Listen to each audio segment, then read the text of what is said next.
And if you're in this reactive state, it's obviously a lot easier for you to be saying things that you probably don't mean. Hello and welcome to the Feminine as Fuck podcast. I am your host, Monica Yates, the period whisperer, a trauma healer, and an embodiment coach for both men and women. Well, obviously periods just for women. I am a double Sagittarius, a rising Gemini, an Enneagram 8, and a generator. I know, it's a lot. I'm here for it. I help women to get into their magnetic as fuck feminine energy and for men to feel ecstasy and intimacy. In these episodes, I love to talk about things that people are thinking but too afraid to say, as well as educating you on everything that I know in this brain, body, and soul of mine. You can find all the ways to work with me on my website. And with that, let's jump into today's episode. Hello, friends, and welcome back to the podcast. It is Casual Fridays over here. If you're watching on YouTube, you can watch on YouTube if you're listening to the podcast. I am trying to make a concerted effort of recording the episodes also on YouTube as well as my podcast, just because it's, helps more people be able to find me, all that jazz, la la la. So, welcome if you're on YouTube, and if you're on the podcast, good to have you back. So today we are talking about a very important topic. And I also wanted to mention really quickly that I've been having it's been kind of coming to light that there is a lot of women that, this is just for women for this little point that I'm going to jump into men and women. It's becoming to my awareness that a lot of women have the wrong idea and perception about running your business in your feminine. So I did a little post on it on Instagram, which you can check out. It's very recent. And then also an IGTV which I would check out. And it's why I created my behind the scenes bubble, because I actually do a lot more behind the scenes on there. So people can actually see, I don't just float around like a fairy all day. I don't burn myself out, and I do what feels good. But I also work hard and put effort in.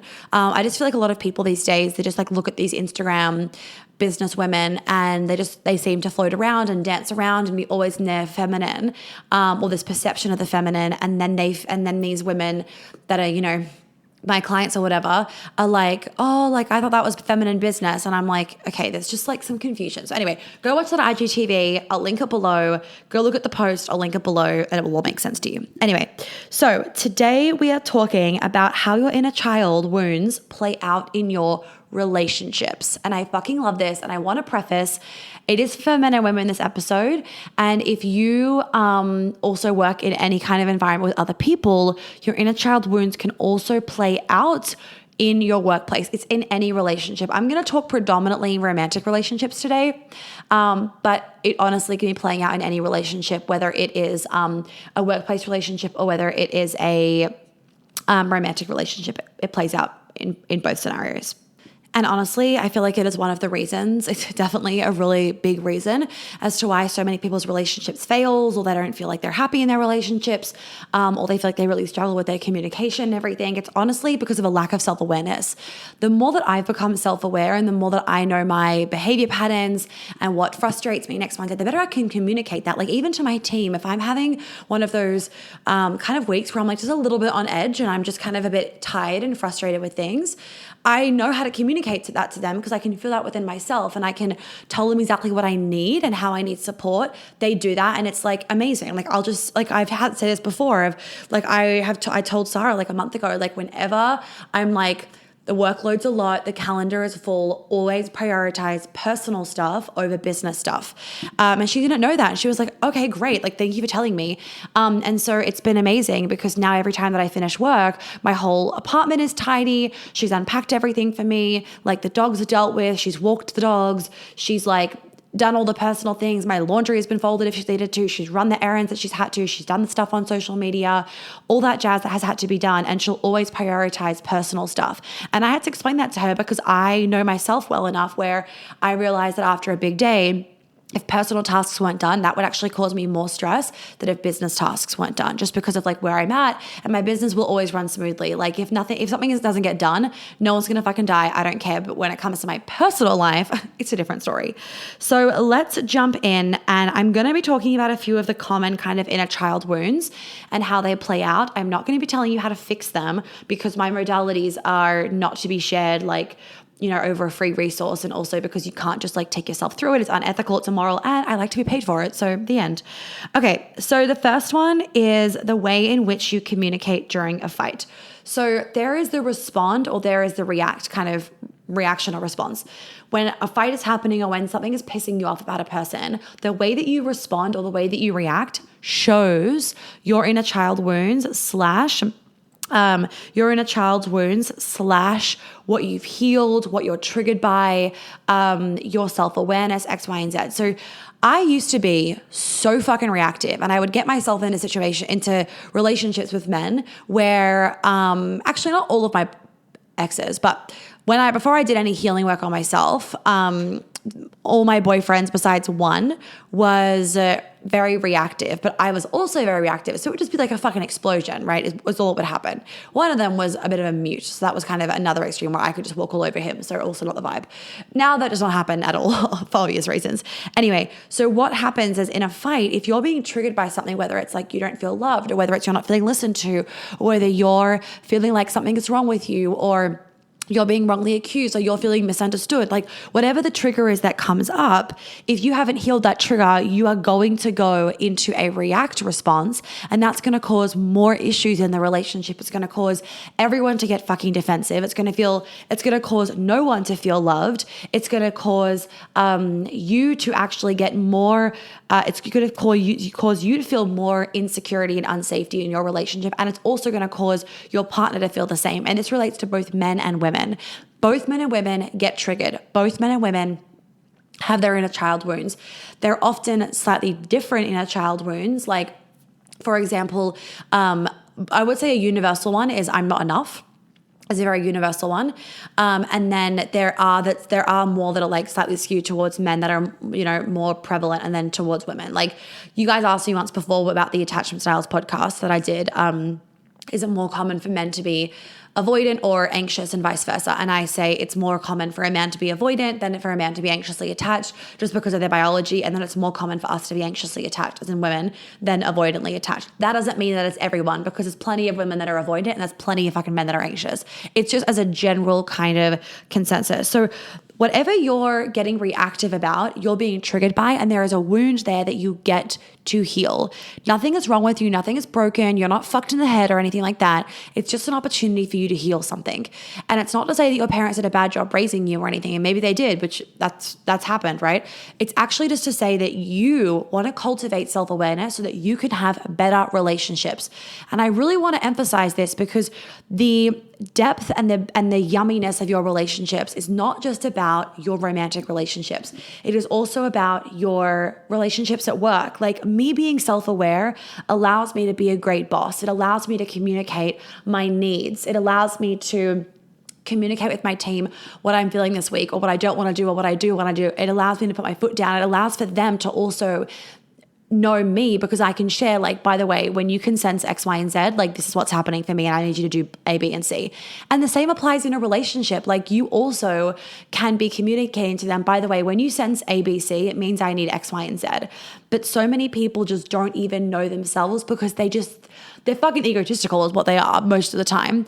And they just think, I'm fine. They just think it's fine. I'm getting through life. And ladies and gentlemen, I don't want you to be fine. I want you to be glorious. I want you to feel like, I want you to be able to experience what I experienced, which is that when I'm sitting staring at a window, I don't have any thoughts running through my head. I don't have the belief of I'm not enough, or I'm too much, or I'm not doing enough, or I'm not smart enough, or I'm not successful enough. Like, that stuff, I honestly can say on my fucking dog's lives, that shit never runs through my head anymore. It used to. It totally used to. It used to fucking berate me.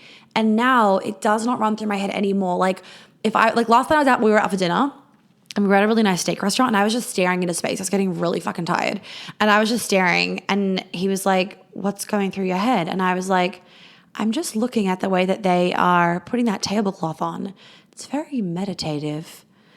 That's now what runs through my head. Like, which is like not the case for most people. Like, most women, when they finish having sex, their brain is going wild. And if I'm finished having sex, I'm just lying there, like, not thinking about anything. Like, that's the beauty of doing this kind of work. And it does allow you to have deeper and better relationships, because you just know yourself so well. The better that you know yourself, the better that your relationships are going to be, because you can communicate yourself to them. And it also allows you to know what you need in a relationship. So if you know, for example, that you're impatient and that's just a part of you, this is me, and that's just a part of you, and that you have worked on your impatience a bit, so now you're a little bit more patient, but like, I'm not going to fucking try and change myself. It's one trait that like is just a really big part of me. I like to get shit done quickly, and I'm a black and white person. I'm a 3-5 generator, whatever, all the other human design things. And like, it's even in fucking that. It's like, I need black or white. I don't do gray. I will get myself out of a gray situation. And that's me knowing myself really well. So if I was to be in any kind of relationship with someone where it was always an or a gray situation, I would just be like, this isn't a vibe. Like, the end. And I would just I'd make it very clear for every relationship, if I need yes or no's. It's never a maybe. You don't give me a maybe. It's a yes or it's a no. In the end. And that is a superpower that you have in all your relationships then, when you're that self-aware. It makes it a lot easier for fucking everybody involved. Just saying. Also, if you are constantly being really, really reactive because of these triggers and everything, you can say things that you don't mean. You just start spiraling and just flinging these things off your head, and you start to say things that you don't really mean. And we want to avoid that, because those things can really hurt, and you can't forget things. Like, let's just cut to the chase, guys. You can't forget things. It's so easy to be like, you can just forget it. Like, I didn't mean that, but you said it. Like, maybe you did mean it. It's very hard to ask someone to just like forget it and blow it off. So you don't want to ever be saying something that you don't 100% stand by. And if you're in this reactive state, it's obviously a lot easier for you to be saying things that you probably don't mean. Okay. Next thing is, if you are avoidant, as like your attachment style, the possibility is that as soon as things maybe get really good, you might freak out and start fucking being worried about losing it. Or if it feels too good to be true, then you might start to like overanalyze everything. And then the other person on the other side might actually start to feel like this stickiness, because they're like, why is he doing this? Or why is she doing this? Why are they overanalyzing everything? Like, it starts to make the other person feel insecure, because the partner that's being avoidant is like second guessing everything or acting really weird. It makes the other person feel weird. Like, when you've got one person that's healthy, one person that's not healthy, or two people that are unhealthy, it doesn't, like with their behavior patterns, it doesn't cause a healthy dynamic. I can almost tell you, this is just blowing off the top of my head, but from like my clients and everything, I would say about 70% of people are trauma bonded in their relationships. So person A found person B, and they both bonded over their trauma essentially, and they both fed each other via their trauma essentially.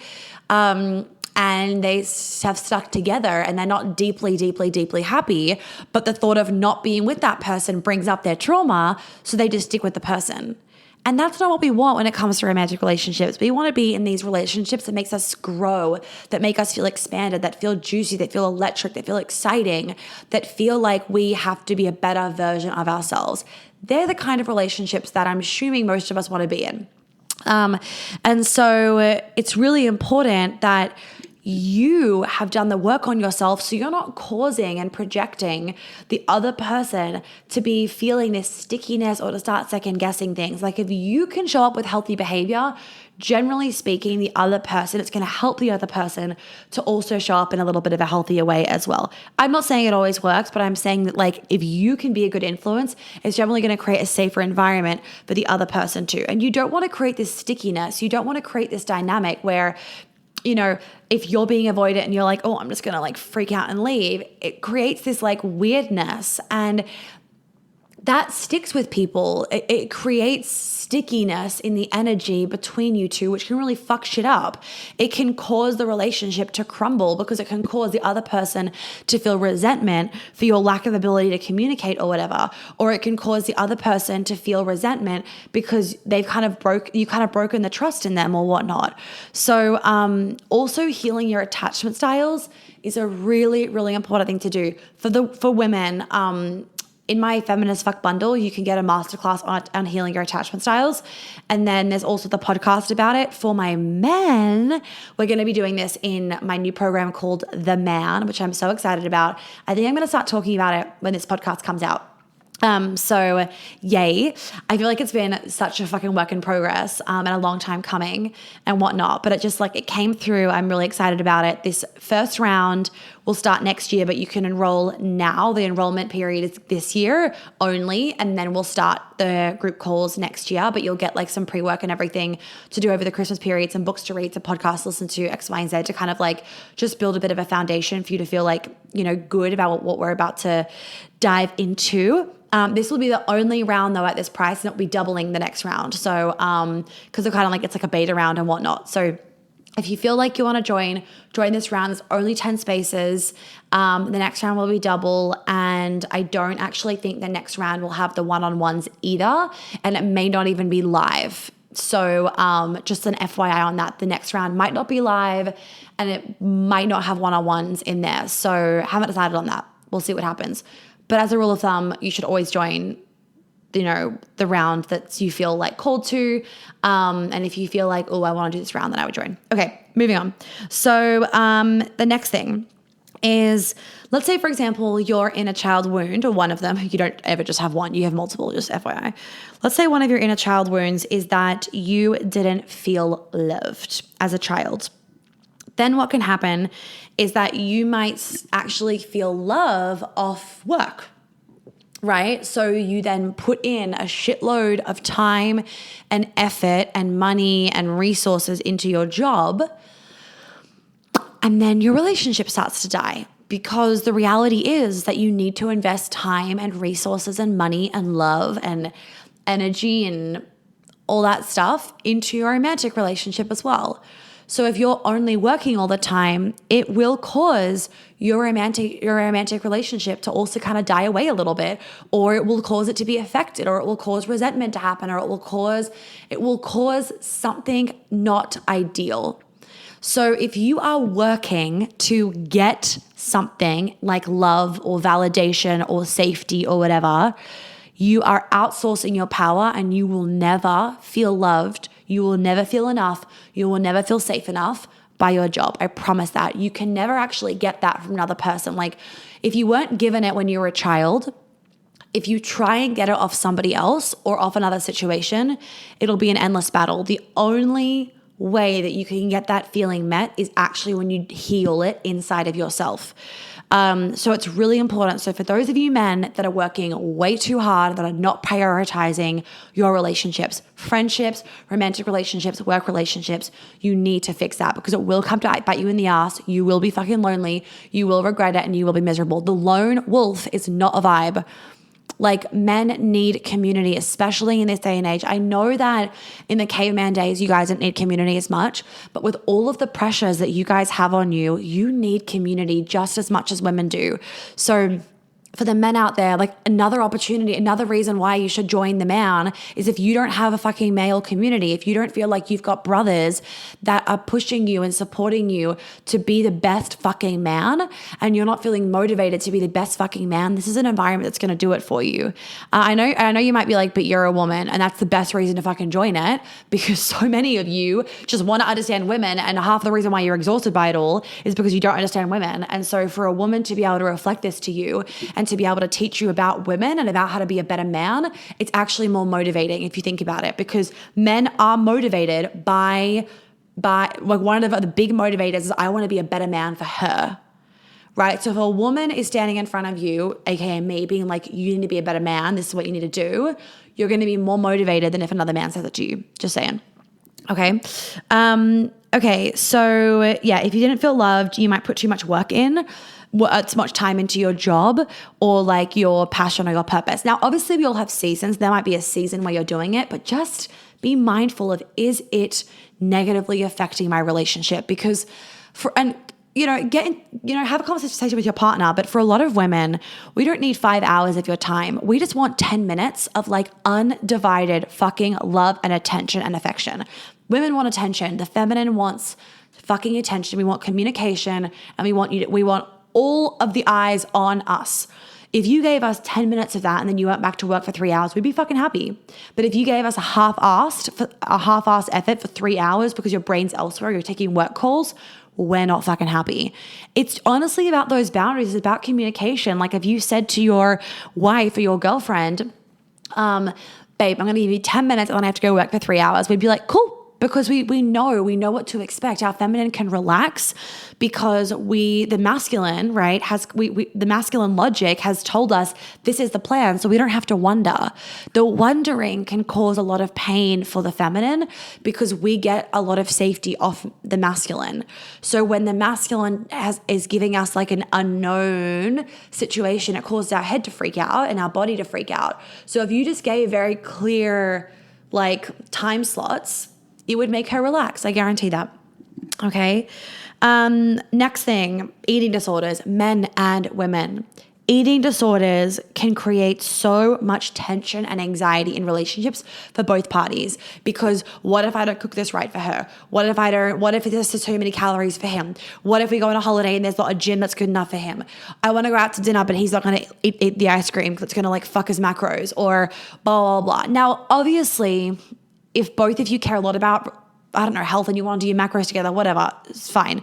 It's when there isn't an alignment about something and it's causing one person to feel stickiness and a bit of tension because they want to do something and the other person can't let loose and have fun. When it comes to eating, like I eat really fucking healthy, right? Like I'm not drinking at the moment. I haven't drunk for maybe like 3 or 4 weeks and I'm fucking loving it. I'm just having a bit of a break because then it's like the fucking silly season shit in New York. Fuck. But so when I'm out, it's just like no alcohol, done. And I'm not doing it from this like anxiety kind of situation. It's just like, it's a boundary no. And it's fine. It doesn't create any tension. But if you're going out and you're like, oh wait, does that have too many calories? Oh wait, I don't want to eat. It's maybe got 1 gram of sugar in it. Potatoes have carbs. It's like, what the fuck can you eat? And it actually can cause tension between the two of you because it doesn't create a relaxing environment. If you sat down, like I'm allergic to gluten, it's like I'm allergic to gluten. It's a fact, boom. And it's not a scarcity thing. It's not a fear thing. It's not like if I eat this, I'm going to gain 10 pounds. It's like, I can't eat it, full stop, the end, right? And it doesn't create, it's not a scarcity, tension, energy of fear and anxiety. It's just like a fact. But when you bring your eating disorders into, or your relationship with food shit into a fucking relationship, and it causes this like tension because your energy is, I'm afraid to eat this. The other person feels that and it makes them feel fucking anxious. It makes them feel like they have to walk on eggshells. They don't know how to fucking please you. So they give up. Then you fucking get frustrated because they're giving up. It creates resentment. Boom, the relationship's over. Like it's actually insane how relationships with food and exercise and your body image can actually blow up a fucking relationship because of the dynamic it kind of creates. And this goes for men and women, because if you're a man that's obsessed about the gym and you'll never go and have ice cream with her or something, that might be a really big thing for her. Now, if you're allergic to dairy, it's a different story. Or if dairy makes you really fucking sick or bloated, different fucking story. If you're like, I don't want ice cream, different story. But if you're like, oh no, it blows my macros, the energy exchange is different, and it's the energy exchange that causes this. It's not about the fact that like you don't want to eat ice cream. I don't want to eat ice cream. Like unless I'm in Italy, I'm not eating ice cream. It makes me fucking bloated. I'm not really an ice cream person. I don't need to eat it. But it's not because I'm like, oh, it's going to make me fat. It's actually just like, I don't want to eat ice cream. And the energy is different. It's not an anxious energy. That's the key thing. So anxiousness around food, exercise, body image does also kill a relationship for both men and women. Okay. The next one, I'm only going to be able to do like a couple more, and then I actually have to skedaddle to my client. Maybe I'll come back and record the rest in a little bit. You might need to watch the rest of if you're watching on YouTube, you might need to listen to the rest of it on the podcast, just FYI, if I don't get to record the rest of it. The next bit is suppressed emotions. So if you have a lot of suppressed emotions and then your partner, this is generally going to be men having suppressed emotions, women being the partner. So I'm going to play this as like a gender, as a generalization. It's not always the case, but roll with me. So if you as a man have a lot of suppressed fucking shit, a lot of suppressed emotions, a lot of suppressed pain, and your woman comes to you and she's upset about something, she's crying, she has a stressful day, the world feels really hard, and it could just trigger the absolute fuck out of you because you are always told to suck it. You are always told to suck it up, X, Y, and Z. So you just tell her to brush it off, suck it up, you're fine. You don't know how to deal with it. it makes her feel unsafe in the relationship, and that will proliferate into many more situations than just this one.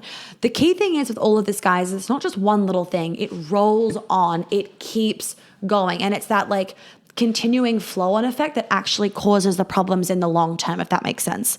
So any suppressed emotions will cause you to respond or react in most situations in a less than ideal scenario when your partner is feeling X, Y, and Z and being open and emotional and vulnerable with you. That can then cause your partner to feel unsafe, which will cause more of this underlying feeling of unsafety. Once that unsafety piece has started once, their brain will start to see more situations where they feel unsafe because that kind of bit of unsafety has kind of like been picked at a little bit, if that makes sense. So now multiple things could also add to the feeling of unsafety, which then makes it a really big feeling, and then they could fucking leave or the whole thing could explode. So your ability to release your suppressed shit is really important, whether it's military stuff, whether it is family stuff, whether it is work stuff, whether it is you not feeling like you're enough of a man or whatever it is very important for you to release that suppressed emotion. 2 quick last things. The next one is daddy issues. And then the last one is mommy issues. So as a woman, if you have a lot of daddy issues, for example, and we can have both, but I'm just going to roll with this scenario. As a woman, if you have daddy issues, generally speaking, you actually want to be treated like a daughter, not a lover in a relationship. And so what then happens is that when you're being treated really sexy and a lover, you don't know how to respond to the situation, and you're looking for men that are adoring you like you're their child. And this creates a very unhealthy dynamic and a lot of codependency, if that makes sense. And it's just an unhealthy relationship to be in, and it doesn't last because we want sex. We want to be cherished. We want to be the lover, not the mother. Hence my program, be a lover, not a mother. Often what happens is people will get into these relationships and they finally unleash their fucking inner sex queen, and then they're like, fuck, I want him to grab me and I want him to slap me and I want him to spank me, but the dynamic wasn't created with that foundation, so it becomes really difficult. Now, not to say that you can't change the dynamic, you totally could change the dynamic, but I'm just saying that it can become a difficult situation, and it depends on your partner. It depends on whether your partner wants that dynamic to change as well, or whether 1, that foundation is too fucking strong to change, or 2, they're actually very wounded as well and they want to be a daddy, if that makes sense. And so they treat you like you're their daughter or vice versa. Depends on the situation. Okay, and then the last one is mummy issues. So if as men mostly have mummy issues, women mostly have daddy issues for the most part, not everybody obviously. If you are a man and you have mummy issues, what will happen is that you will be attracting in these women and attracted to women that treat you like a mum, treat you like their son, rather than like their lover. So you are constantly looking for their approval. You constantly want to be like loved up in like a mummy son way, rather than you pursuing her, you fighting for her, you protecting her. Blah, blah, blah. It's like you're acting in more of this boyish energy. And what happens is you will also try and get away with more. Like you won't be on your best behavior. You will not be showing up as a man. You'll be showing up as a boy is what it will be. And that's not fucking sexy either. So they are like 8 different ways that your inner child wound could be playing out in your relationship. I hope that you enjoyed the episode, guys. So my new program, The Man, is, I guess, open. We're going to announce it as open, is open for enrollment. So you can email us or send me a DM. I'd recommend, obviously, for the ladies to send it on to their men. Reminder, this is going to be the only round at this price, and then it will double. Can't guarantee that the next round will be live or have a one-on-one in it. So just an FYI, but all the details on what we're covering and all that jazz is on the website page. If you are wanting to dive into this work and you're a woman, Queen Alchemy is a really good place to be looking at. And as I'm mentioning, my behind the scenes bubble is a fun little spot for you to get more of my content that I don't show on Instagram. MMM1 is always open for enrollment, as is the bundle as well. So you guys can check those out too. If you love this episode, I would love for you guys to share it on your Instagram, to leave a review. I'm always really grateful when you do that. It means a lot so more people can find me. And you can watch this episode on YouTube or listen to it on the podcast. So yeah, have a good day.